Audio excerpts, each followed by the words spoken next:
right, well, good afternoon, everyone. Really pleased you could join us this afternoon.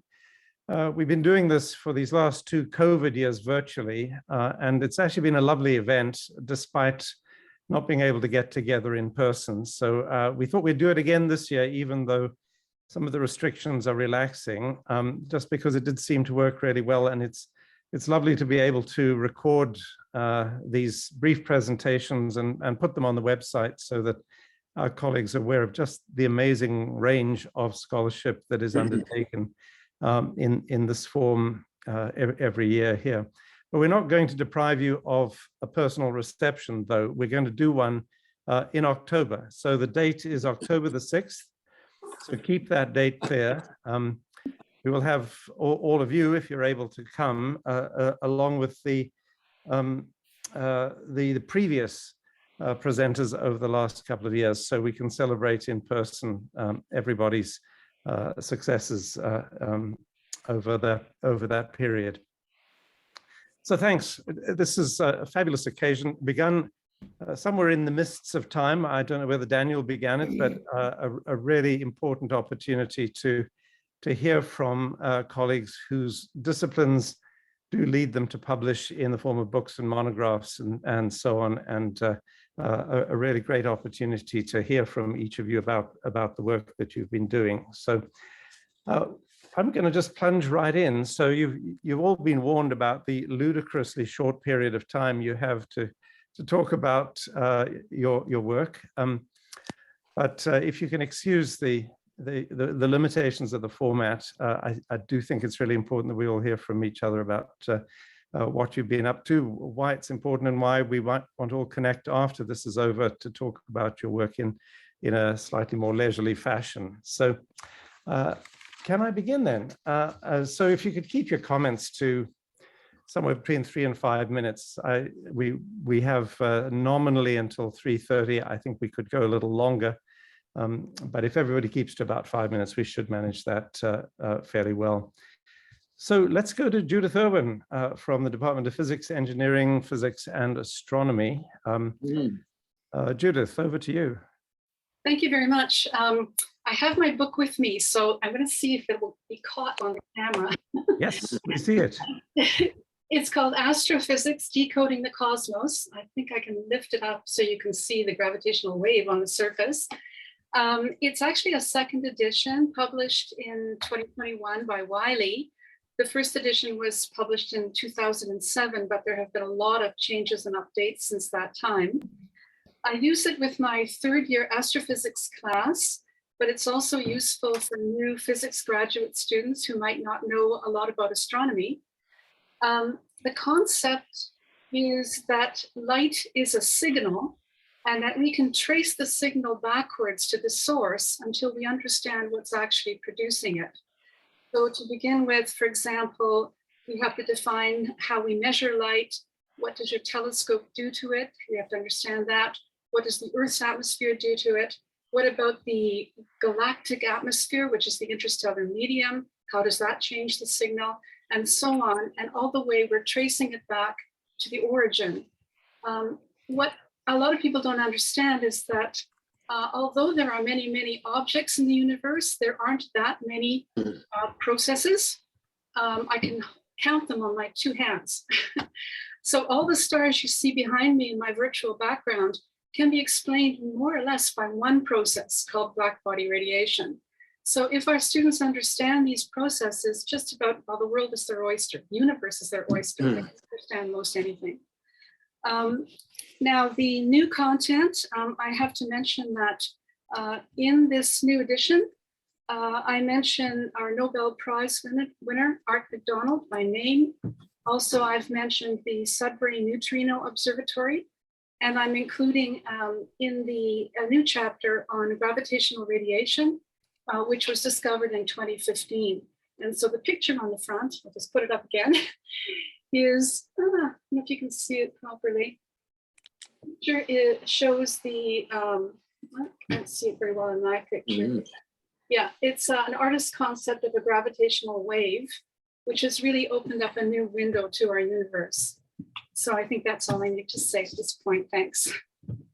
Thanks very much, Judith. Wonderful. Congratulations on that book. And can I ask a question? This is Chair's prerogative here. I get to ask a question quickly.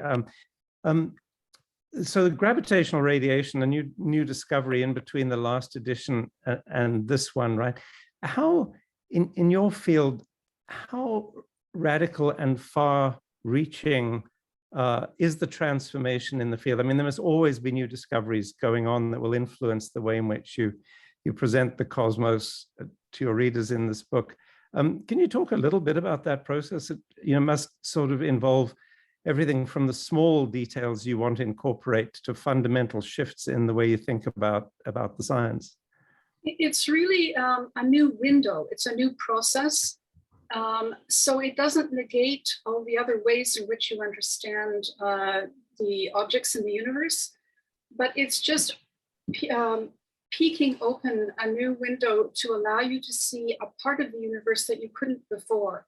For example, if two black holes are colliding and merging into one, they will emit relatively strong gravitational radiation, which can be measured. And the telescopes are like LIGO in the US, for example. These are interferometers. So it's really peeking open onto a certain corner, if I can put it that way, of the universe, rather than doing standard astronomy where you can get a lot of information just by looking at the light. Yeah. Thanks very much, Judith. Really, really exciting. Okay, let's move on to Laura Jean Cameron from Geography and Planning. Where are you, Laura? Ah, there you are.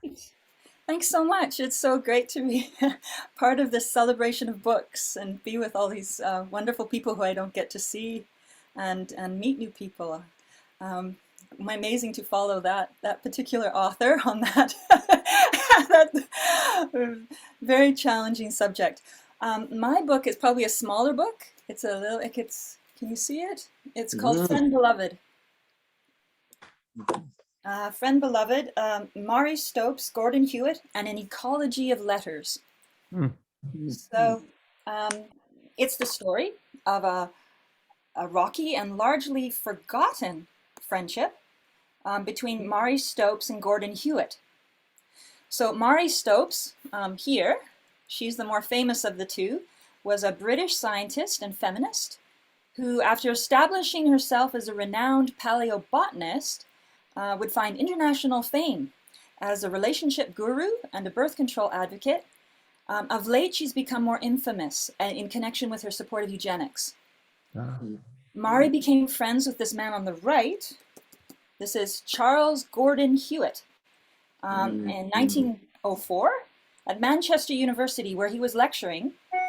And he was getting lectures from Maury Stopes. She was his teacher. She was the first woman to lecture there in the sciences. And Hewitt, first a student and then a colleague, was rapidly becoming an insect expert. And you can see there's insects all over the cover. At age 24, he got a job, a very big job, with Canada's settler colonial government as the Dominion entomologist. And he became one of Canada's trailblazers of nature conservation. In fact, it said he wrote the first, one of the first books on nature conservation. He dies really early in the 30s in the pandemic, in the flu that followed the First World War. So in recollecting this friendship, I think I could put the book down now. The book reveals early ecology's revolutionary promise. What connected them was ecology. They both were very interested in that subject. And it reveals, so its promise for doing all kinds of progressive things, but also at the same time and importantly, its colonial and its eugenic entanglements. So it's a very tangly book and hopefully a bit disturbing. One thing I just want to take a moment to thank, I mean, there's several pages thanking people, but I just want to give a shout out right now to a local artist, Cecily Taylor, who's also a Queen student in the Environmental Studies program. She's an amazing budding geologist. and she's a beautiful artist, and she does a lot of illustrations for the book. She makes these amazing little icons for each of the letters. So it's a collection of these letters back and forth, and you know, way too many footnotes. Anyway, thank you. Thanks, Laura Jean. It looks like a lovely book, and a fascinating period. It's sort of the period I work on too, and a period of great entanglements. So I've come across Marie Stopes in her connection with with Vera Brittain, for example. So it seems like a really interesting book. So thanks very much. Thank you. By the way, I should say to everybody, if you want to jump in with a question, do so quickly. Just use the raise hand function, and we could probably take a question for everybody. And it shouldn't always be me. So thanks, Laura Jean. That's great. All right, Stephanie Dickey, Beta Chair in Northern Baroque Art from the Department of Art History. Stephanie. Got to unmute myself. Hello, everyone. This is my book, Rembrandt in Amsterdam. And it is a collaborative endeavor. I'm the editor of this book, and I have a substantial essay in it. I also recruited the other authors who are in it. It is the catalog of an exhibition that took place at the National Gallery of Canada in Ottawa and at the Städel Museum in Frankfurt. And the exhibition opened, sadly, during a pandemic, but the whole project was about 5 years in the making. I was responsible for conceiving the project, recruiting the authors, selecting the objects for the exhibition, and all kinds of other things. So this is the record of a much larger endeavor in a way. We were closed at the National Gallery. They were closed for 7 out of the 14 weeks they were meant to be open. But once we opened, we did quite well with, I think, a little over 40,000 visitors. And then I believe they had about 150,000 at the Städel, where they were able to be open through the full run. So that was very nice. This is the first, the exhibition catalog has scholarly essays that investigate Rembrandt's role in the art market of Amsterdam in the 17th century. How did artists in this extremely lively and diverse marketplace distinguish themselves individually? And what was it about Rembrandt that stood out and that made him into the famous name that we know today? So that was our basic premise. And I think we discovered some new ideas about what made him special, particularly that he was extraordinarily ambitious. He tried his hand at just about every kind of subject matter that was available and managed to succeed in all of it. And he trained over 40 other artists to work in his manner. So he was entrepreneurial as well. And I think all of that was somewhat known beforehand, but we were able to show it through a really remarkable selection of objects that were brought together from over 40 collections. And that included some paintings from the Bader collection. So that was very nice to be able to send a few things up the road from Kingston to Ottawa. Yeah, so that's my project. Thanks, Stephanie. Any questions for Stephanie? I have a question arising from the COVID interference with that show. So I suppose, an exhibition on that scale, if it is in some way hampered by something like the pandemic, there's no chance of gathering those pieces again in a different venue. Would I be right? It's really too bad. It really is too bad. It changes the audience. And we sort of knew that this was going to happen. So we made allowances for that in the programming that we developed, because it means that normally scholars might come from all over North America to see an exhibition like this, but crossing the border wasn't possible. So we really had a much more local audience than we might have done otherwise. And some of the logistics were different. Normally, a conservator or a curator will travel with the object and watch it being installed to make sure that it's safe. And instead, a lot of that was done virtually with a camera rolling so that people could watch from a distance as the crates were opened and things like that. It was really interesting to see how that all came together, but somehow we did it. Extraordinary. Thanks, Stephanie. Let's move on to Pierre Duprey from the Department of Art History and Art Conservation again. Pierre.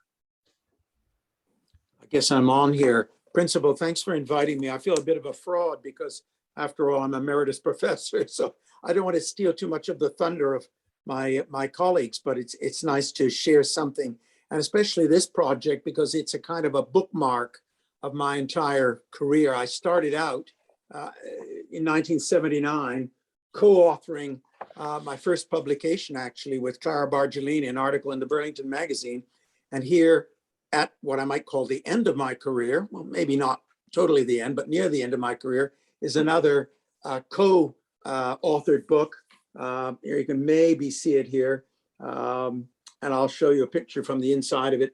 Francesco Ignazio Lazzari's Descrizione della Villa Pliniana, Visions of Antiquity in the Landscape of Umbria. And I've co-written this with Anatole Chikin. Anatole, my very gifted colleague at the Dumbarton Oaks in Washington, D.C., the Department of Landscape History and Studies and Gardening, the history of the garden there. It goes back to, well, like many of these projects, a very long way, actually to the 80s, when I was from 82 to 84 seconded by Queens to the Canadian Center for Architecture in Montreal. And across my desk came a wonderful, really rather amazing drawing, architectural drawing, landscape drawing as well, which nobody had ever heard of or seen before. Canadian Center for Architecture in the end didn't feel like buying it. It's about, almost a meter in length, very unusual for its period in 3 pieces. And I was able, through serendipity really, to associate that drawing by Francesco Ignazio Lazzari, the man about whom the book is written, with a manuscript that I subsequently, again, as I say, serendipitously discovered at Dumbarton Oaks. So this is the meshing of these two things together after having been separated for a very long time. The drawing was sold out of the hands of the aristocratic family in Italy that owned it. The manuscript went another way and ended up in Dumbarton Oaks. And now they're back together again. And I'll show you what the drawing looks like. It's really quite remarkable. Here it is, a drawing in which this 18th century antiquarian, really, artist, antiquarian, Latinist, purports to show what a house in the countryside in Umbria, near his hometown of Città di Castello, would have looked like in the 1st century AD. So he's, 1708 is roughly when this came out, and he's looking back to the year 108, when just before the death of Pliny the Younger, who imagines in his writings what this country house, this villa was like. And Anatole has managed to transcribe the Italian text, translate it. So in this Exordo series of publications that Dumbarton Oaks brings out, I think it's a real contribution because you get the drawing seen for the first time in wonderful digital photography, and then you have his transcription, his translation, and then scholarly text, which he and I provided to try to contextualize this. It's not a part of Italy that all that many people know about, Umbria. And I'm almost inclined not to mention it because, like many good things, you don't want it to get spoiled. But Città di Castello is this wonderful little town that not too many people know about, maybe because the food isn't all that great, the best paintings have all gone, and so on. But nevertheless, we think we've collectively, Anatole and I, shed a wonderful light on this little gem of a town and this little gem of a small society that was vibrant. It might have been a little bit comparable in size to Queens, really, to Kingston, a little community, very vibrant intellectually, that didn't make quite the waves in the early 18th century that other places did. And I think we've shed a nice light on that. And the whole thing is brought to life, especially Francesco Ignazio Lazzari himself, but also the whole society in which he lived. The people for whom he wrote plays and speculated on theology and all of these things that were very fashionable in early 18th century Italy and earlier too. So it's a bit of a window, and certainly a window on my own career, as I say, from the beginning to the end here. And it's wonderful to be in a collaborative situation, I must say.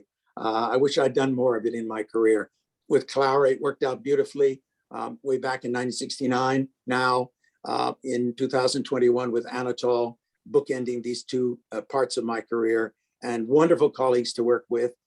Great to share information with them, and to have them do actually a lot of the legwork as it turns out. So I think that's enough of a little bit of a perception of where we're coming from in this volume that I'm very happy to see come out. And Queens has a copy of it. I've got a copy down there in special collections. I encourage everybody else to do the same. Give a copy to the university, and I'm going to go down and sign it for Brendan so that nobody steals it. If it's got my name inside and it's inscribed as Queens, it'll be likely to be on the shelves for a long while to come. Thanks for including me in this session. Look forward to hearing what the others have to say. Oh, thanks so much, Pierre. Speaking as someone who just returned from Bologna 3 days ago, this really strikes a chord with me, although different part of the country. I wanted to ask you about Lazzari. So obviously quite an idiosyncratic figure. How would you link him? I mean, obviously he historically fits in with the sort of emergence of a neoclassical aesthetic. And I was just interested in, did he work in other media besides this kind of architectural drawing you did speak about? No, not well. Yes, interestingly enough, he was obviously gifted to a certain extent as a draftsman. This drawing, which is about the color of cappuccino, actually, as we look at it today, cafe latte. It's not the most outstanding work of art in the world, but it's very representative of what he's trying to depict. He also took, as it turns out, Anatole's discovered a lot about this and sheds wonderful light on his career as a practicing architect, more in I would say, in an advisory capacity than as a sort of quote unquote gentleman architect, if you like, collaborating with other people locally, coming up with wonderful garden designs and designs for churches and villas. So there's that side to his career. And also he's a polymath in the sense that he's writing on theology, he's writing on the history of the church, he's writing plays that have a rather, I would say, liturgical aspect to them. So it's quite a multi-sided individual with a very distinguished background. And then, as it happens, ironically, all the Lazzaris went into the church one way or another. So the family died out. So there you go. It's one reason to stay clear of the Roman Catholic Church. And all his sisters were, if not saints, about to become saints, and so on. His brother was a clergyman. He wasn't, but the family eventually petered out. So he was the end of the line pretty well. Well, thanks, Pierre. Fascinating. Thanks. Really appreciate that. My apologies, Principal Deane. We have Dr. Annette Burfoot here, and she's not on your list. If you can. I saw Annette, and that was why I was asking earlier on about whether my list was up to date. So my apologies, that's my fault, but the rest should all be correct. Okay, well, perhaps, Annette, are you comfortable if we were to go to you right now, and then we'll go from you to Margaret Harrison? Sure, thank you. I don't know if you can see this, but this is my book. I can't see me, so I can't see what you're seeing. There we go. I want to emphasize the image and start there. So this is a book on women and reproductive technologies, and it extends back to prehistory. So despite its small size, it's an open access book. So this is printed by order, so they become very dense little things, nuggets. That image is an image of a basket. The basket's actually featured at the Smithsonian, and that's how I found it.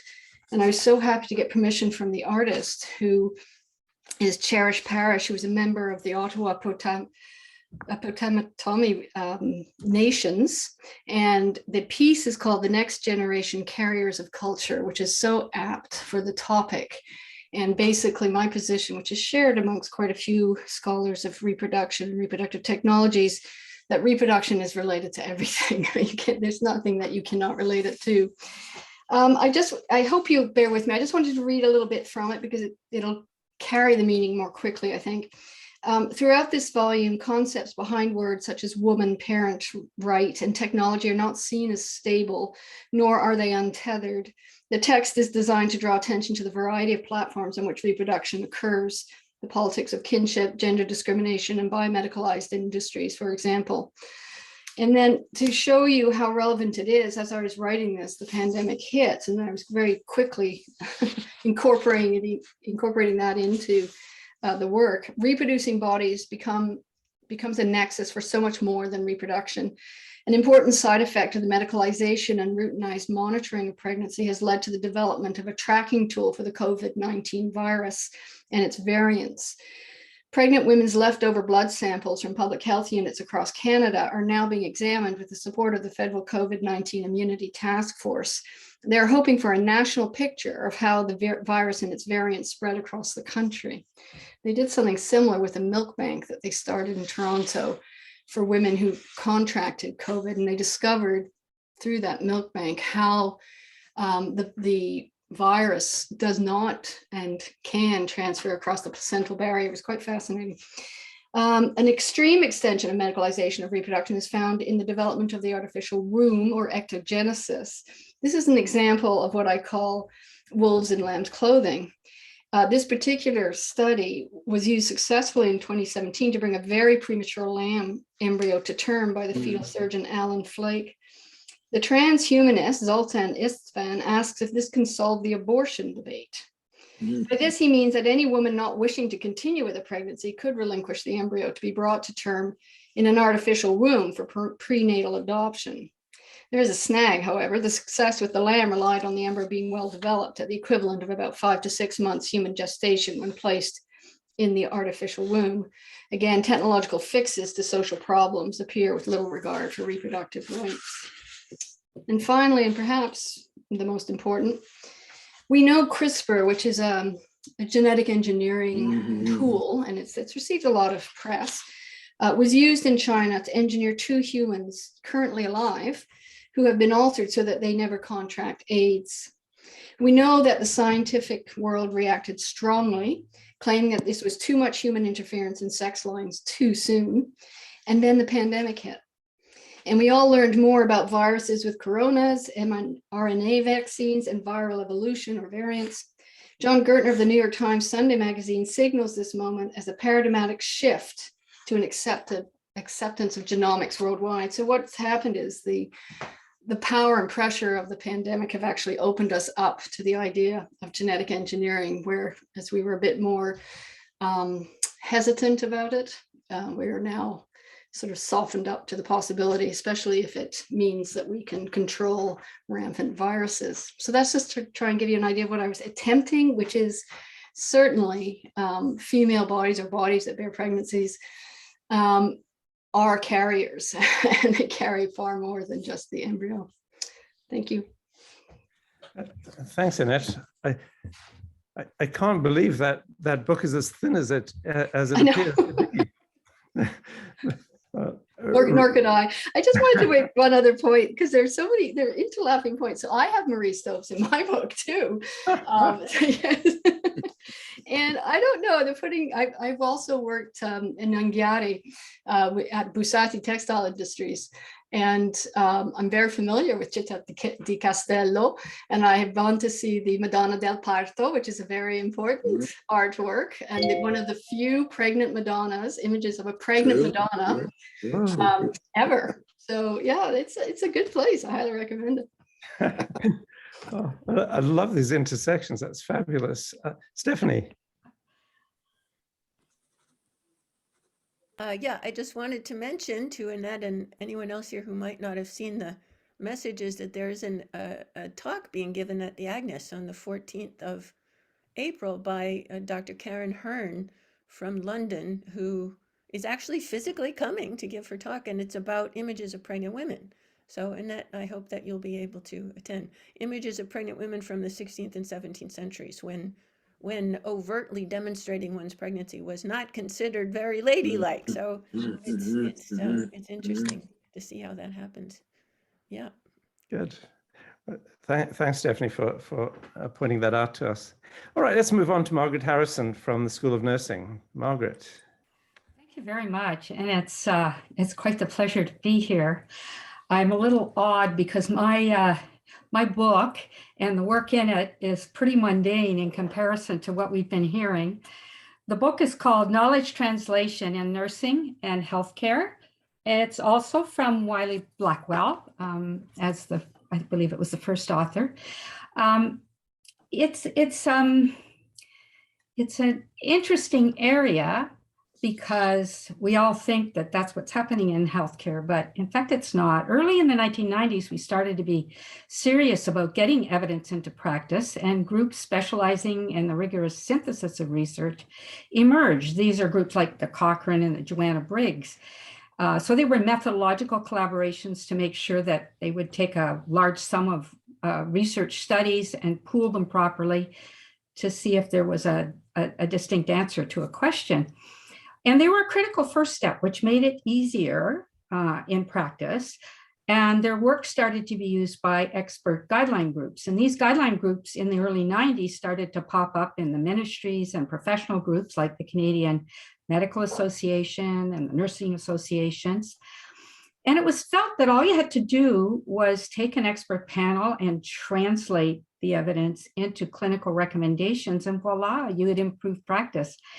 But the reality is much different. We've not seen this transformation and use of research and uptake of research in healthcare. There are many areas where it has happened, but there are many more where it hasn't happened.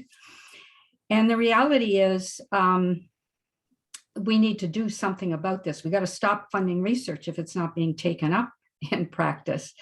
So the question for myself and my co-author, Ian Graham, was why and how could that be changed? So Ian is the co-author of the CIHR Knowledge to Action framework, which guided many grants for a period of time when they had that program. It doesn't exist there anymore, although they still talk about knowledge translation for people that are getting healthcare grants, and it's got to be embedded in your grant, but there's not a formal program now for knowledge translation work. The KTA was a high-level guide, but as we worked with it in the field on many projects over about 25 years, we continued to develop it and learn from that approach. And in doing so, we developed this on-the-ground framework we call the roadmap to evidence-informed practice. It's essentially when the rubber hits the road. So it's the down and dirty on the ground stuff where all the chaos of clinical practice you're dealing with to try to get a set of clinical evidence-informed recommendations into place. We did these projects with largely complex groups who had a long-standing relationship with the health system, such as heart failure, people with chronic wounds, because they were more fraught with discontinuous care and a lack of evidence-informed care.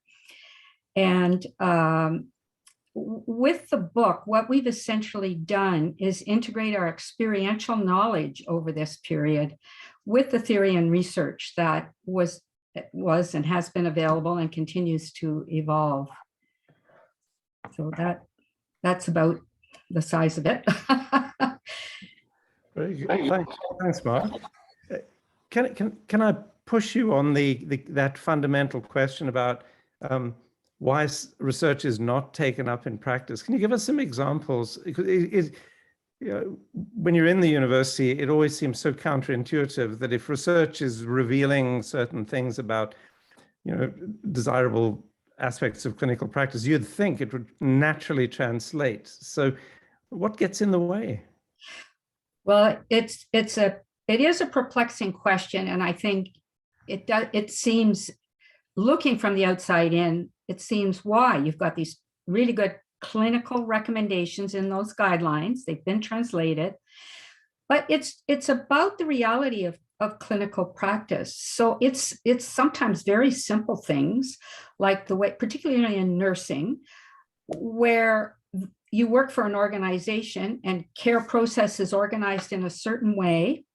And to get unorganized or deorganized so that it's supporting best practices, it's very difficult. One of the biggest barriers, it's silly, but one of the biggest barriers is documentation. So if you're changing the way, for instance, a chronic wound is to be assessed, and you've got to put a new documentation tool in place. And it's actually for people that are going from hospital to home. So there's a transition in there.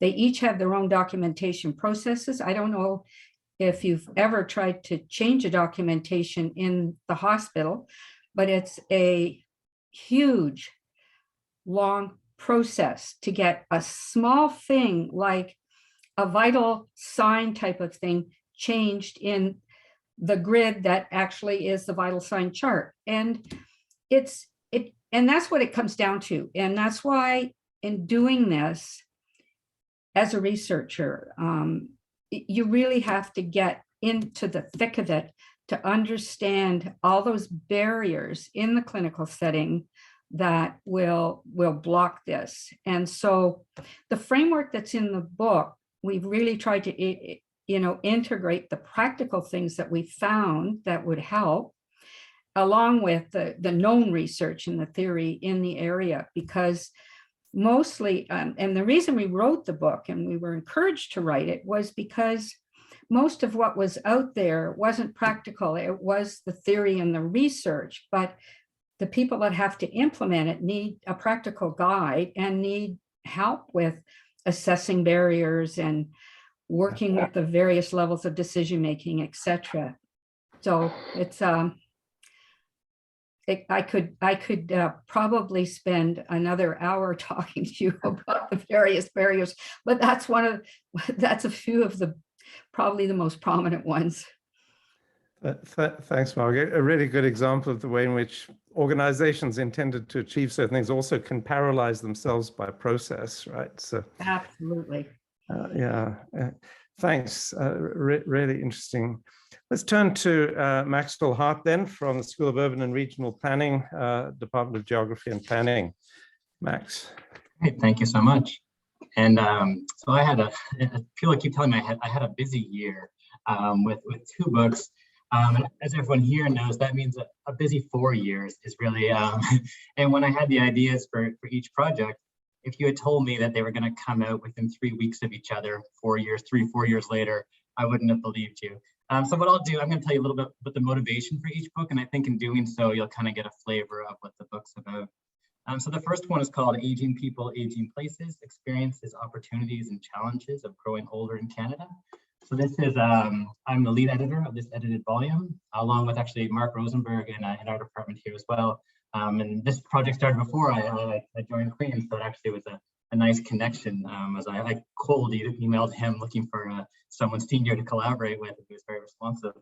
So the project here came up from being in the urban planning discipline, and there had been, it's changing now, but a lot of the research on aging had been at that kind of individual geriatric level or at a provincial or higher level, and that the space for neighborhood change, which is now quite active, wasn't really as developed or critically developed. And so that wasn't enough for me to want to start a book project. And a lot of well-meaning people advised me many times not to continue with the project as an early career researcher doing an edited volume. But I couldn't shake the idea, and it was the structure. I mean, it's a great title, I think, as well. So that I didn't want to waste a good title, Aging People, Aging Places, but also the structure. So how we set up the book is we have 4 sections. One that looks exclusively at urban areas, 1 suburban, 1 rural, and 1 indigenous. So that already was a kind of interesting thing to put into one book. And then each section has academic contributions, practitioner contributions, and community member vignettes as well. And that was the part when I kept doing work in this area, I kept coming back to it. I would love to read that book, which was a great reason to continue forward with it. And the community member vignettes, probably isn't a surprise, ended up being such a enjoyable experience to collect and to read about. So there's a couple women who wrote the chapter from rural New Brunswick, writing their experience of aging in rural New Brunswick was just wonderful. And we've actually, the other editor, Samantha Biglieri, who's at soon to be renamed Ryerson University, we actually have a knowledge mobilization project now where we're setting up a website to just collect stories from Canadians and people all across Canada about their aging experiences. So this book continues to live on in a way. The other book is called Quietly Shrinking Cities, Canadian Urban Population Loss in an Age of Growth. So this is a monograph with the UBC Press and comes more directly out of my main research area, which is this idea of shrinking cities. And I became fascinated with this topic just by being in the world of planning, and planning is so growth centric. It's completely built upon the idea that things will get bigger. And I was just fascinated with this idea, well, what happens when that doesn't occur? And there had been a lot of research coming out of the Great Lakes region and Detroit and East Germany. But what about Canadian context? So I'm from Nova Scotia. My family originally is from Cape Breton area. And so there is a history, definitely a history of population loss and economic change and transformation in Canada, but it doesn't get a lot of press. And I can tell you, when I publish about Detroit, it is much easier to write for major journals than it is to write about Chatham, Kent, or about Sydney, Nova Scotia. And so this project was, how do we plan for smaller places? Can we plan for smaller places? And it was a fascinating experience and set a great foundation for the Canadian context, which not a lot of people were talking about. And the interesting thing now is reviews are coming in as everyone keeps mentioning, well, what now with COVID and the movements of population?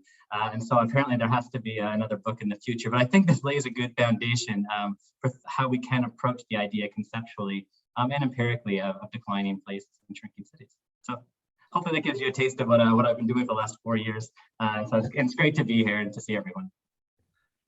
Thanks, Max. Congratulations. 2 within the space of a few weeks, remarkable. So we're really well done. I'm just looking to see if there are any questions, and I was, of course, as always, opportunistically jump in with one if there aren't any.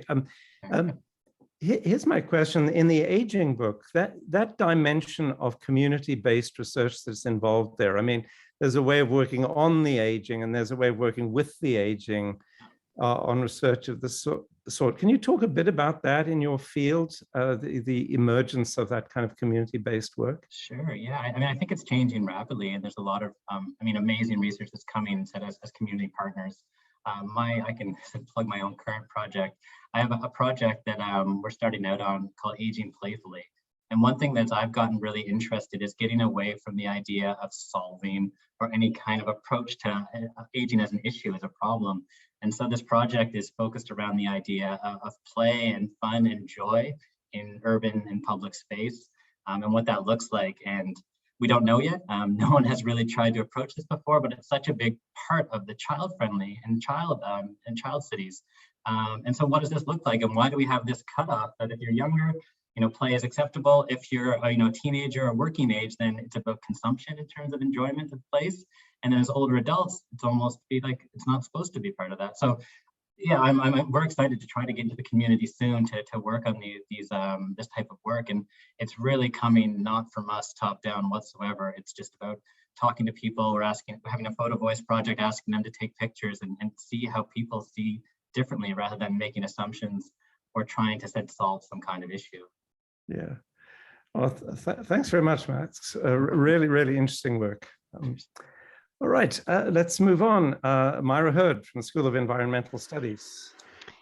Thank you very much, and I apologize, I can't get my camera to work. I don't know, I've been teaching all morning with my camera on, no worries, but so my sincere apologies, and I apologize in particular for this god-awful picture of me that you feel free to look away from. So I'm really pleased to be here, and it's so lovely to hear other people's book accomplishments, and that's wonderful. So my book is called Canada's Waste Flows, and it's a 9-chapter sole-authored book published by McGill Queen's University Press. I'm particularly thrilled about that.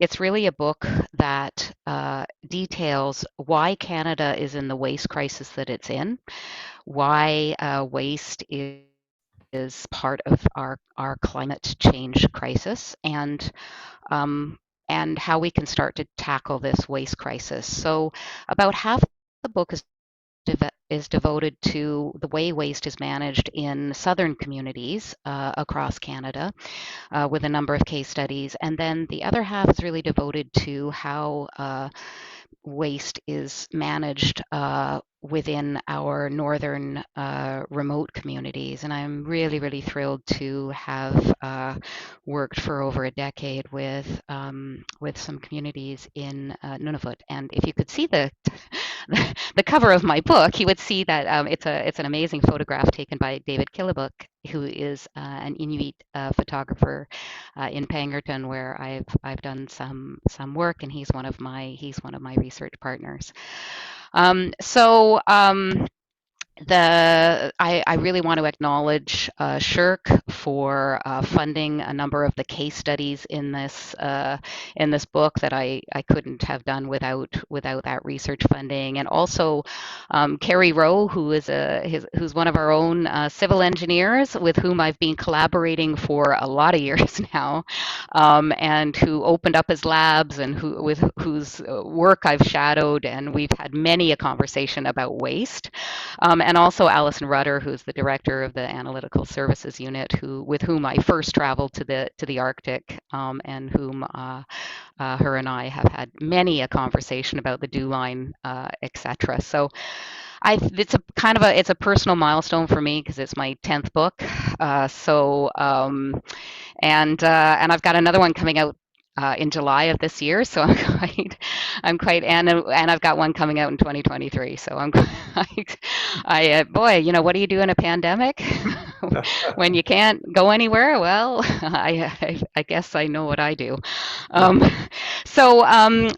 think the thing I'm most happy about with this book, besides the fact that I actually finally finished it and it got out there, is that it's public engagement. I've been really, really thrilled to have so many invitations to speak at community groups. There's city councils and all of that, especially in Ontario, also in Quebec. But I'm really pleased that I've been giving a lot, really consistently, almost one a week, of just community groups that have somehow caught this book, and they've asked me to talk about single-use plastics bans and all kinds of things. Recycling is a big topic, so I'm really pleased about that. And the CBC has picked it up, and I'm working with the CBC a program about plastics waste and etc.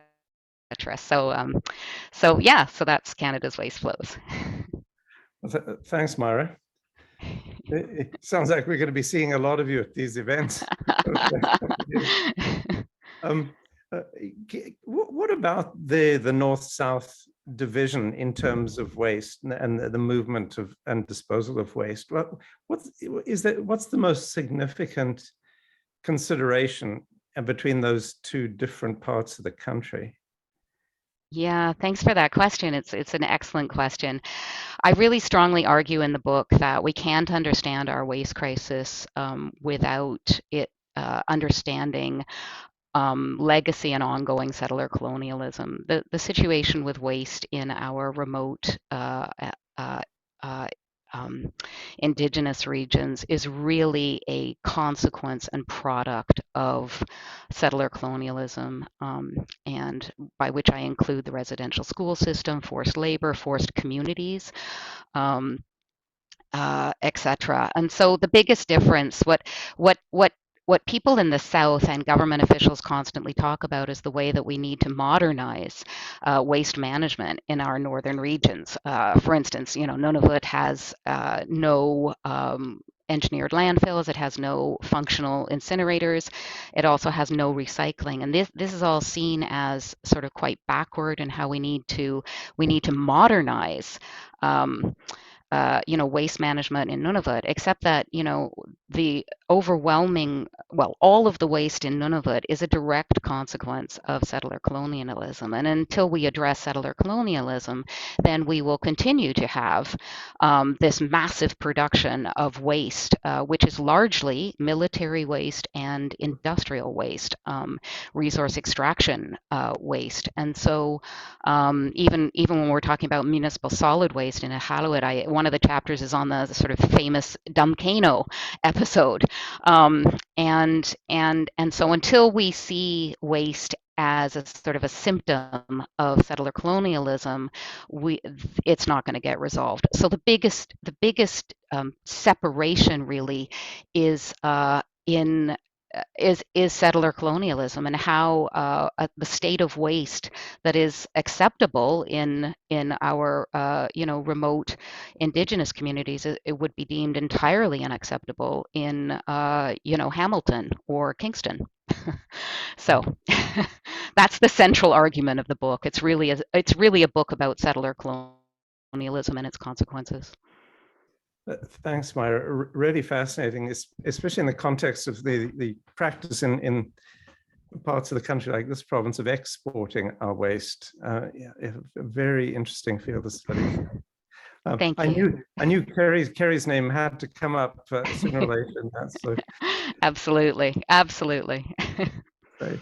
Thanks, Myra. Let's turn to Benjamin Kutsuruba from the Faculty of Education. Ben, where are you? Let me see. He is here, I believe. Oh, maybe Ben's not here. Keith? Yeah, I thought I did see him on, but I don't see him now. Sorry. Okay, well, we'll skip over. If he reappears, just let me know. And I will. We'll go to Susan Lord from the Department of Film and Media and Gender Studies and Cultural Studies. Susan. Hi, everyone. Thanks very much. This is it's very thrilling to hear what everyone's accomplished, and congratulations, everyone. It would be even more fun with a glass of wine in our hands. But anyway, here we are. Yes. And so the book that that came out finally after a very long time is called The Cinema of Sarah Gomez: Reframing Revolution. And it's a book about a filmmaker who was really central to the new Cuban film world of the post-revolutionary period in the 1960s and 70s. Someone who died at very young, at 34 years old, who was the first, and in fact, up to this time, continues to be the only Afro-Cuban filmmaker to have made a feature film in Cuba.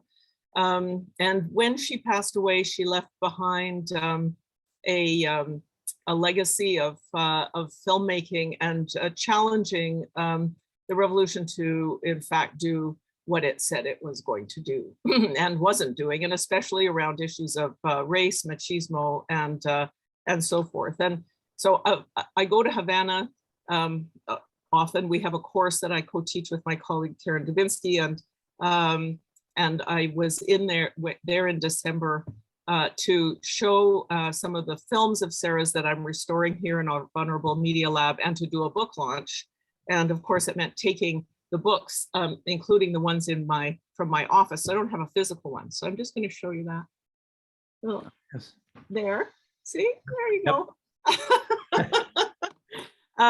So, you know, the reason that this project took as long as it did is because it was a project that I started, you know, early on in my career, thinking, you know, I'd learned about her work. I was like, oh, she's, you know, truly remarkable, and nobody's really written that much about her documentary practice, or 19 documentaries that she'd made, and had written about her feature fiction film. And I thought, well, you know, okay, I'm just gonna go, and I'm going to go to Cuba, and I'm going to write about that. And I'm going to write a book about that. And, you know, I arrived, and I was promptly told what a fool I am to think that I could just sort of walk in there and start that project. And so it took years of relationship building. It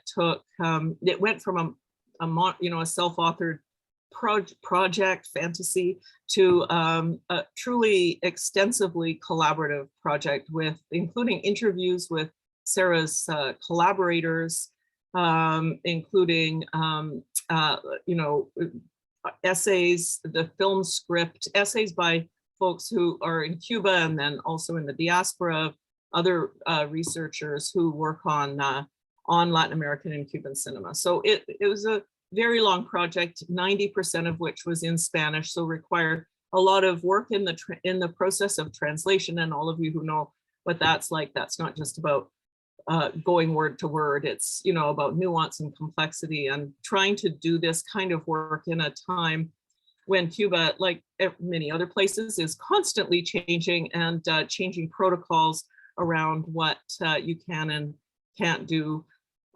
Made it, you know, a long but absolutely thrilling project to take on. And she is, represents, I think, for generations now, at least this is the second generation of filmmakers, of Afro-descendant activists as well, both Cuban and in Latin America. The kind of, she represents a kind of possibility, a set of aesthetic, you know, challenges and remarkable forces that she brings into history. So that's the book, and it's done, and I'm really happy.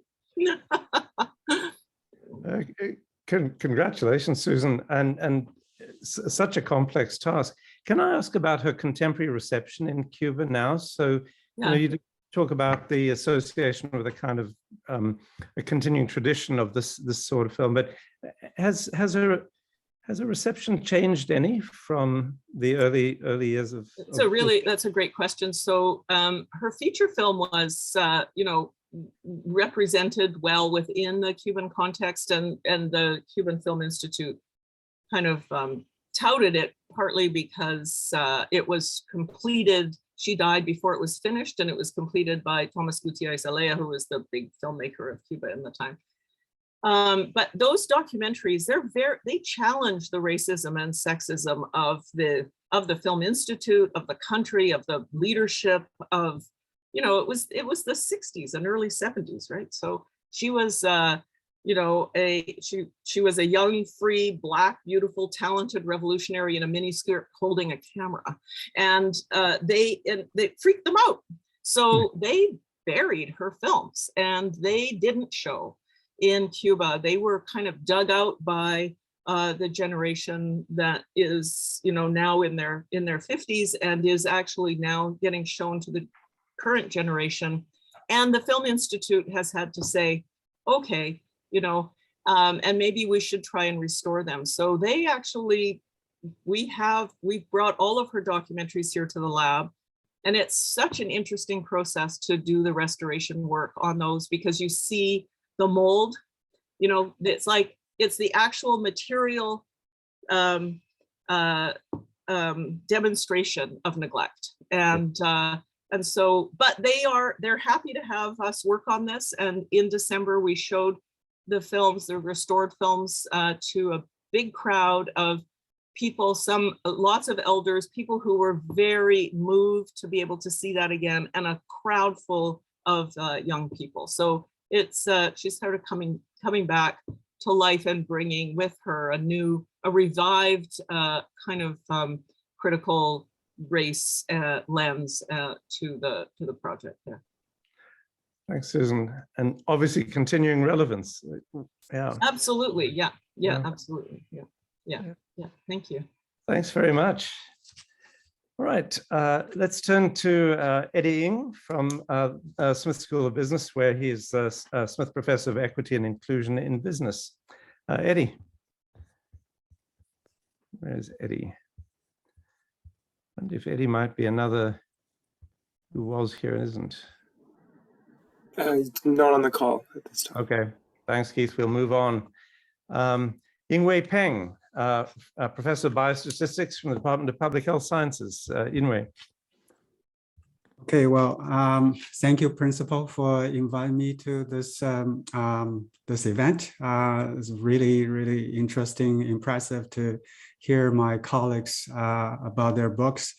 I was particularly impressed by the number of books some of the authors can produce in 1 year. This is my book.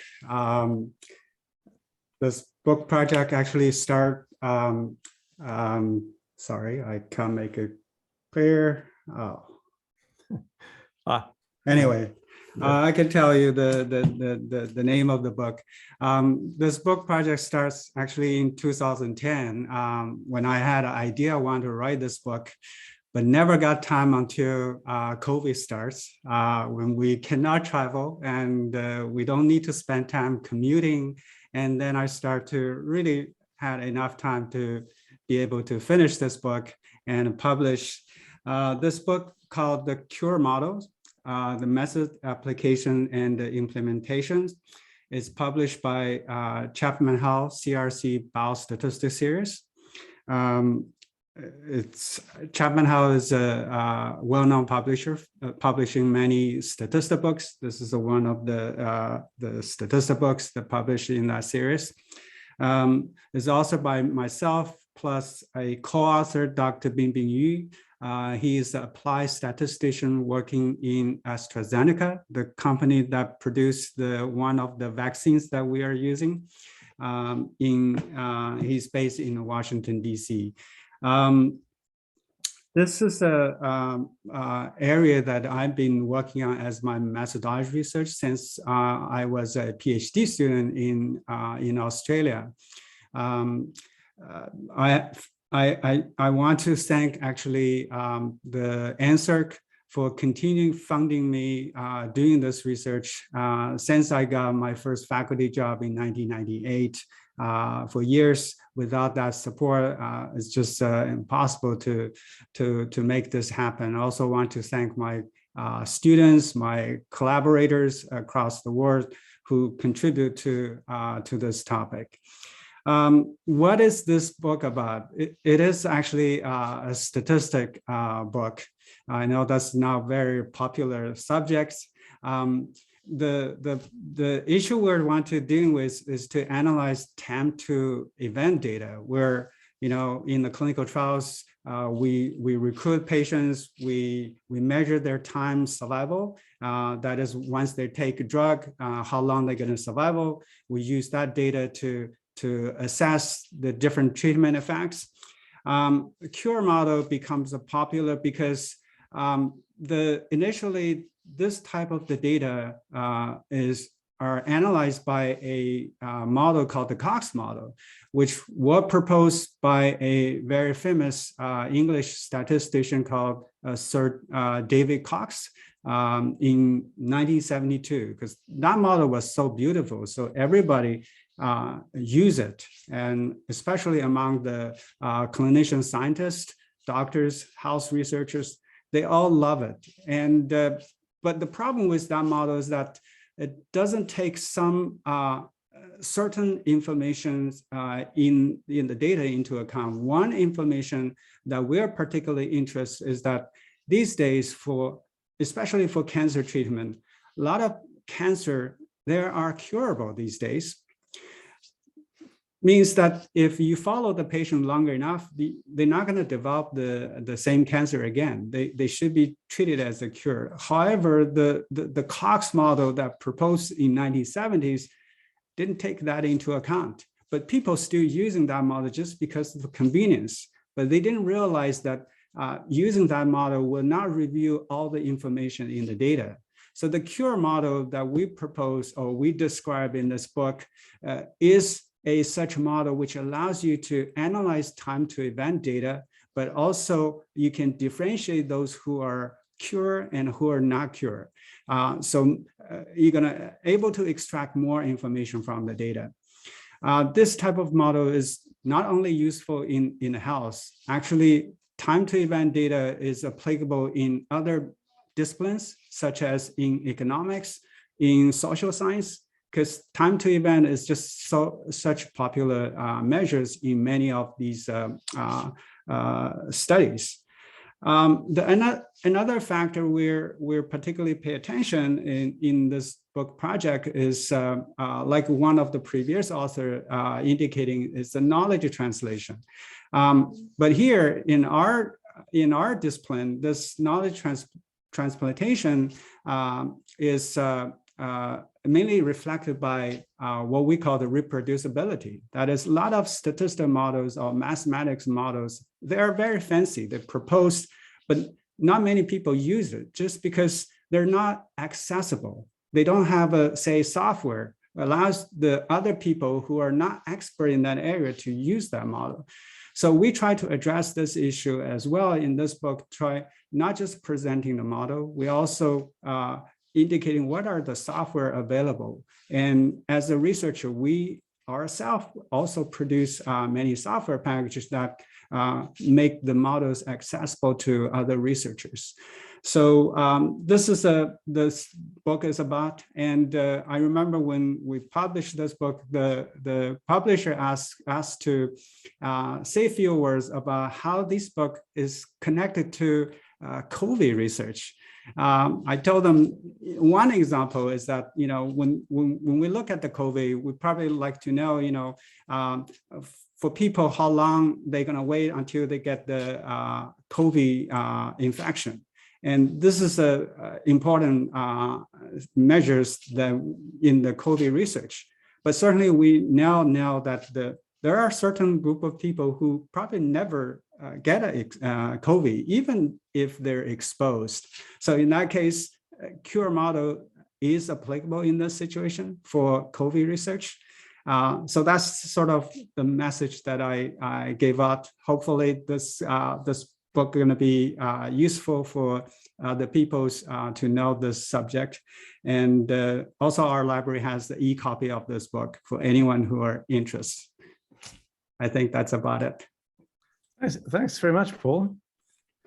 I'm really pleased the way you turned the discussion of your book to the COVID context at the end there, because I wanted to ask you, it came as a surprise to me in the midst of COVID, although I can't say exactly when this was, when I realized that the daily projections of COVID cases and so on which a lot of the constraints are based, were the result of modeling rather than empirical case counts and things of that sort. What was your perspective on the effectiveness of modeling in the management of the pandemic? Do you have any thoughts about that? Yeah, I found it is a very challenging topic. I know that many of my colleagues, statisticians, are working on this area. They try to get the data from various sources, from government.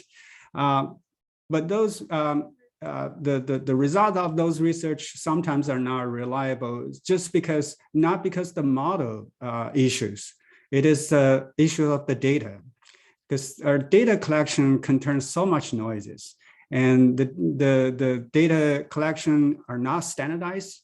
People in different regions are not contribute to the same type of the data, and when you mix up, then doesn't matter how model is great, you know, it's just you're not gonna expect a valid result. Sometimes even you even got the conflicting results.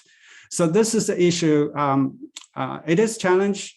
Actually, that brings more further research. That is how you can develop a model that can remove noises, hopefully with some more relevant information that can produce more meaningful results, not just the simple association these days, you know, that may not be very useful, you know, in terms of intervention, may be useful to interpret what happens, but not useful for intervention.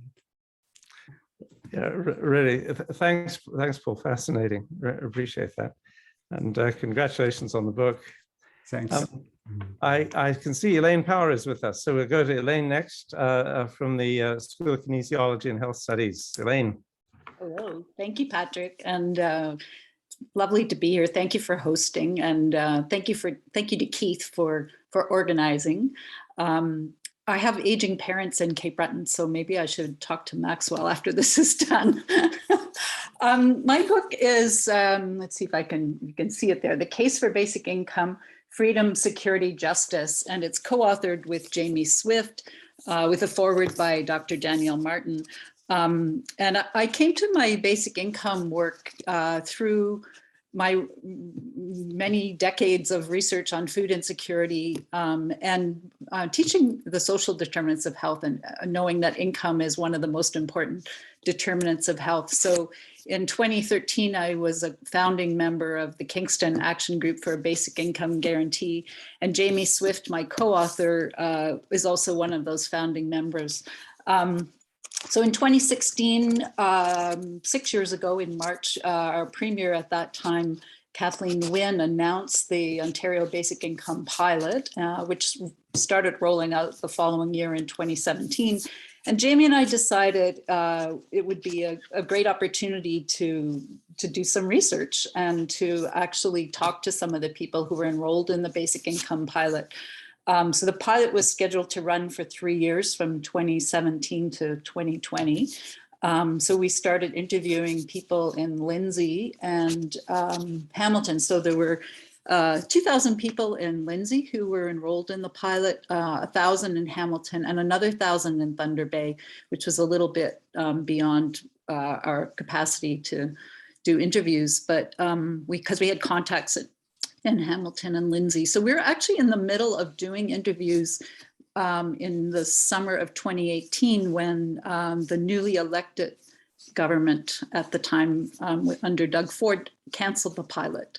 So just a little more than a year underway, the pilot was canceled. One of the first things actually that the Ford government did. And with that, not only did it pull the rug out from the 4,000 people who'd been enrolled, but we lost the opportunity for data collection. So there was a very rigorous plan put in place to collect data about the impact of the pilot, and all of that went in the garbage can with the cancellation. So it was a great loss. There were people actually all over the world who were watching Ontario to see what would become of that pilot. And it's all gone. So anyway, in the book we feature some of the stories of, and also not just the people, but the communities and the impact on the communities. I think this is actually a classic example of evidence not being translated into policy. I think for political reasons, there's mountains of evidence, both from Canada and from other basic income experiments around the world, that this is effective, it's affordable, it creates an income floor under that people can use to plan for their lives. It gives them back a sense of dignity and hope. As we say, freedom, security, and justice. So it's clearly the politics of basic income that keeps us from implementing it. So that's the little summary of the book. If anyone wants a basic income sign, let me know. Thanks, Elaine. Can you tell us a bit about other places in the world that have implemented some kind of basic income arrangement and how it's worked out? I mean, I remember so well the Conservatives' termination of that pilot, because I saw it underway in Hamilton and the great promise it had. But so in other places, presumably it's been allowed to run its course and you've been able to see the benefits. Well, in fact, Canada, we already have a basic income, but you have to be 65 to get it. So, we have a basic income in the form of the OAS and GIS. To some extent, you could also say the Canada Child Benefit is also a basic income for children. I've heard Hugh Segal talk about being a junior staffer in the Ontario government in the early 1970s, when the Toronto Star was featuring stories of elderly women having to eat dog food because that's the only protein they could afford. And Ontario quickly implemented an old age security pension, which was then taken up federally. And what we saw was poverty rates just drop like a stone.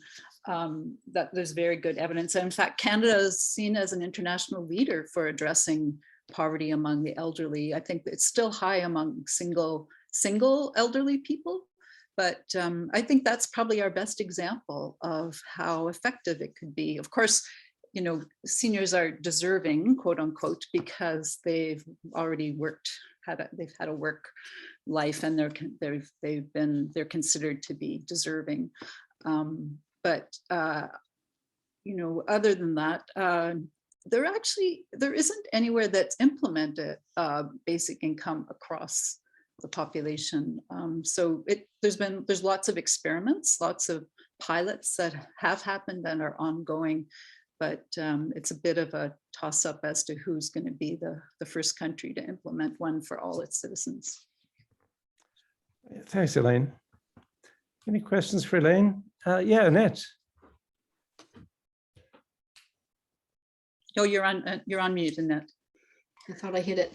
Thank you. And thank you for all of the work on this. I know you've been working long and hard on this project. So has this died at the federal level? I know that it was, okay, good. And is it not the case that the COVID support would have been much cheaper if the basic income had been in place? Yeah. Because they would have already had a system of delivery? Yeah. I mean, we were quite hopeful for a while at the federal level that, you know, we could translate CERB into something permanent. I'd say at the federal level, the biggest exciting thing right now is there's actually a group working quite ferociously on developing a plan to have PEI, the whole province, as a quote unquote demonstration project. So just like Medicare started in Saskatchewan and then rolled out across the country, we just need the federal government to put in some money to support the project in PEI. And that would be ideal, because then you get the whole province rather than a few thousand people, and would help us understand some of the complexities of how to integrate it with other social programs. Thanks very much, Elaine. All right, let's turn to Shara Rambaran from Music and Cultural Studies. Shara. Hello, thank you. Yes, greetings from the UK, also based at Vader International Studies Centre in England. So thank you so much, Principal and Queen's University, for inviting me, and it's an honour to be here with you all. So yes, my book, Virtual Music, Sound, Music and Image in the Digital Era, was published last year with Bloomsbury, and it's actually next week where I celebrate its first anniversary. And Virtual Music explores the interactive relationship of sound, music and image and its users. I look at the fascination and innovation surrounding virtual music. For example, I look at certain technologies that have contributed to virtual music, such as recording and audio consumption technologies, including musical instruments. I discuss some forms of music creations and compositions that are considered as virtual, such as experimental music and remixology. I look at performance artists who play with their identities in their music, artistry and performances, such as Grace Jones, who's on my book cover, and the Canadian artist The Weeknd. I also explore I also discuss virtual game music, where I look at how music interacts with the video game and how it enhances the gaming experience. An example of this is the famous Canadian video game Cuphead, where I had the pleasure in interviewing the composer of the soundtrack, which is based on nostalgic jazz music. I also look at virtual performers and virtual performances. And finally, I explore trends in music in social media. Overall, whether it is interrogating the unrealness or realness of performers, modified identities of artists, manipulation of technology, the internet, music industry, and music production, or accessible opportunities in creativity, my book offers a fresh understanding of virtual music and appeals to general readers, academics, and students who have an interest in the digital revolution. So thank you very much. Thank you. Oh, well done, Shara. Congratulations. Annette, do you have a question for Shara, or is that an old hand from earlier on? Okay. Shara, can I ask you, so implicit in what you said about virtual music and gaming and so on, can you talk a bit about how much general exposure to virtual music the average person has in their day? So presumably, there are special areas in which you can expect to be encountering it, but can you just talk about how far it has, in a sense, infused the culture at large? Very good question. I think even more so since the pandemic. You can't, well, obviously it's your choice if you're into music, but if you really can't escape it. It's everywhere. You hear it everywhere, whether it's soundtrack and films, news, or as soon as you put the internet or YouTube, you are exposed to it everywhere. And like you said, videos as well. It's a new way. Well, it's not new, but people are discovering music through video games now, such as Cuphead. Young students, they never heard of jazz before they played Cuphead, for example, and they are very curious. They want to find out more about jazz music. So in a way, there's a lot of crossovers with various mediums, formats, and cultures even, where we do have exposure to music virtually, live performances, especially, there's so many choices now. Yes.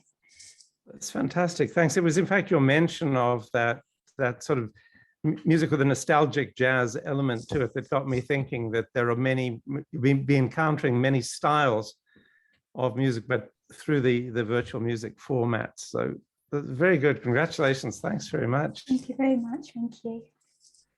All right. And now, Keith, correct me if I'm wrong. Julie Salverson was to be next, but I don't see Julie on the list. No, she's not here. Sorry. So next would be Dr. Donato. Santarama. Yeah. Donato, over to you. Thank you so much. It's a pleasure to be here. Thank you, Principal Deane. Thanks. Congratulations to everyone. This is the book that I co-authored with Marcel Danesi. It's a manual on semiotics, and it aims to introduce semiotics to a broad audience, covering the theoretical, methodological, and applied aspects of this discipline. Why write yet another manual on semiotics? Well, basically here we deal with artificial intelligence and interpretation. So that is something that has been added together with metaphors, text, narratology, and all those other aspects of semiotics that have been dealt with in the past, because one of the major implications of and problems with artificial intelligence is how to interpret things in a non-literal manner. How do we get a mood across that we can get across by a face or by a text or by a sound? So we've added this part, some parts at the end, and also the importance of the new media and how we relate to media. The other new aspect is the cultural aspect that tries to really be as inclusive as possible in discussing interpretation and semiotics with the various theories being presented, and having the possibility of also looking at applications of the things that are being read. That in a nutshell is the manual itself. Thanks, Donato. Any questions? I think, in our daily lives, everyone will be familiar with the challenge of AI and interpretation, right? With every experience you have of the amazing potential of AI, that sense of the limitations that arise from interpretation is really, really powerful. Fascinating. Donato, was there another book too on 20th century Italian filmmakers? Yes, that's an edition with Manuela Geri. That is 2 volumes, about 110 directors are featured in the 2 volumes, and it's sort of biographical, critical, and bibliography. So the whole idea is to give as much as we can a glimpse at Italian filmmaking in the 20th century, and the bibliography will be annotated every 3 years, and it's part of a series. We have 20th century Italian playwrights, which we did 3 years ago. Now we have 20th century Italian filmmakers, and next year 20th century Italian actors. So the idea is to move forward, and they're usually 2 volumes, and it's biography and criticism of the works of the various authors, filmmakers, playwrights, etc. Fantastic. It strikes me, I need to get a copy of the filmmaker's book. When I was in Bologna, it was Pier Paolo Pasolini's big celebration. It's the city of his birth, I guess. So they were making a big deal of it when I was there. So yeah. Well, thanks, Donata. Congratulations. Thank you. I think, now let's see, Udo Schucklenk was to be next, but I think he's not here. Tracy Trothan. Thank you very much. I'm delighted to be part of this celebration. I'm so impressed and excited by all the different work being done, and it's just so good and encouraging to hear about it. It's important, I think, increasingly these days not to feel alone. So I do feel like I'm in the company of people doing some really exciting similar work. And I see so many intersections between what I've been looking at and what I'm hearing you talk about. There's almost too many to mention, but Donato, your emphasis on AI, looking at digitalization in music, Annette, technology and reproduction, Pia, theology. I look at that and pull that in. I approach my book as a theological ethicist. And Maxwell, attention to aging, what does it mean to make ourselves better as we age? So the book that I co-authored with my wonderful co-author, Calvin Mercer, is called Religion and the Technological Future. And in it, you look at biohacking, human enhancement categories, how they intersect with religion and theology. So we wrote this out of a need to have a book to teach with that just wasn't there yet. So it took us several years. It's almost embarrassing how many years to write this, but it was a wonderful process and we're very happy with it. And even though we know that in this whole field of AI and digitalization, biohacking, things keep changing really rapidly. So the book will need to be changed, I'm sure, in not too long. But we ask questions about different categories of bioenhancement, including the physical, the affective, the moral, and the spiritual and the cognitive, all of them, because we see those areas as 5 different categories where human enhancement technologies are occurring and are developing at a really fast rate. The whole area of moral bioenhancement, just to take one, is such a, it would be exciting if it wasn't so scary.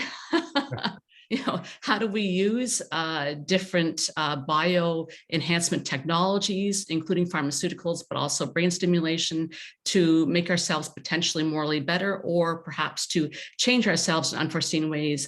Issues of, your typical issues of ethical issues of consent, but bigger ethical issues with all of these that I look at from a religious theological perspective around particularly choice, social justice, and those bigger questions of what it means to be human. So what does it mean to make ourselves better? What can the religions tell us about what it means to make ourselves better? How might emerging tech really help to truly make ourselves better, or perhaps not? And we look at everything from what's happening now to what could be happening in the future, including mind uploading. Where there is actually work being done on that, which is kind of astounding. We ask what a reconstructed theology might look like, taking into account all of these issues. And we're interested in not just theology from a monotheistic perspective, but looking at the karmic religions as well. And that's a relatively new area and an area of specialization and expertise that my co-author in particular brings to the book. I did most of the ethics work, and he brought the karmic analysis, which made it a lot of fun. And challenging. So our goal was to present a lot of information so that our students could have that, to raise a lot of issues and a lot of questions, and not necessarily to give answers to many of them, but to give suggestions and probe more deeply. If anything, we probably end up a little bit more towards the favorable side of how we can use tech, but with a lot of cautionary notes around social justice in particular. Yeah, I think that's enough. Thanks very much, Tracy. You mentioned that you did the book largely because you needed a book to teach with. Can you talk about students' degree of awareness of these complex challenges that come along with technological advance, and also their appetite for understanding the ethical dimensions of these things? Because I mean, it seems, in some ways, such a complex area, and yet so critically important for everyone today to understand the stakes in technological progress. I think you're so right. I just started teaching a course on this topic in religion for both undergrads and graduate students. And so far I've been really impressed, as I often am, by the depth of questioning that students bring, and the grappling with such basic things as values. What are our core values and how do they shape our approaches to understanding technology? There's also a huge amount of curiosity about what are we doing? What is out there tech-wise? How do we understand extended reality? I give a lot of sport examples because a lot of the newer tech is first seen in elite sport because of the big money and the big desire to win. So those are values that are operative there. What happens when we bring a religious lens to that, a faith-based lens, or what kind of questions does that surface about what it means to be humans and better humans? When we ask questions about social justice and those in the margins and how we understand people on the margins from a religiously informed perspective, how do we engage those types of convictions that are really about the importance of addressing these social injustices, and doing that in the context of radically increasing technological projects, and what does it mean to be, are we co-designing, are we not, what does that look like? So I'm finding the students are really digging into that, those questions, because most of them bring a strong commitment to making the world better. Yeah, that's really encouraging to hear. I have the same view of our students. There is that powerful kind of altruistic element in student thinking these days. So this is one reason why I asked the question. Thanks so much, Tracy. Great to hear about it. Congratulations on the book. Keith, if I'm right, our last person was to be Ashwini Vasantakumar, who I think is not with us, right? Yeah, she just sent regrets. She had technical issues. So I think we've concluded. Let me check in if there's anyone else. I think everyone's gone. Can I say thanks very much to everybody? It's really been wonderful to hear about your work and to have the opportunity to hear about it, alongside other colleagues who've been equally stunningly productive. I'm speaking from the rather poor productivity level of the principal's office, where my desire to produce the odd paper in my area is a bit of a struggle. So I'm full of admiration. Thanks for everything you've done. So I look forward to seeing you all. So keep October the 6th in mind as the opportunity when that glass of wine someone mentioned, yes, Susan, yes, will be available, and we can toast your success again. So thanks very much, everyone. Great to see you.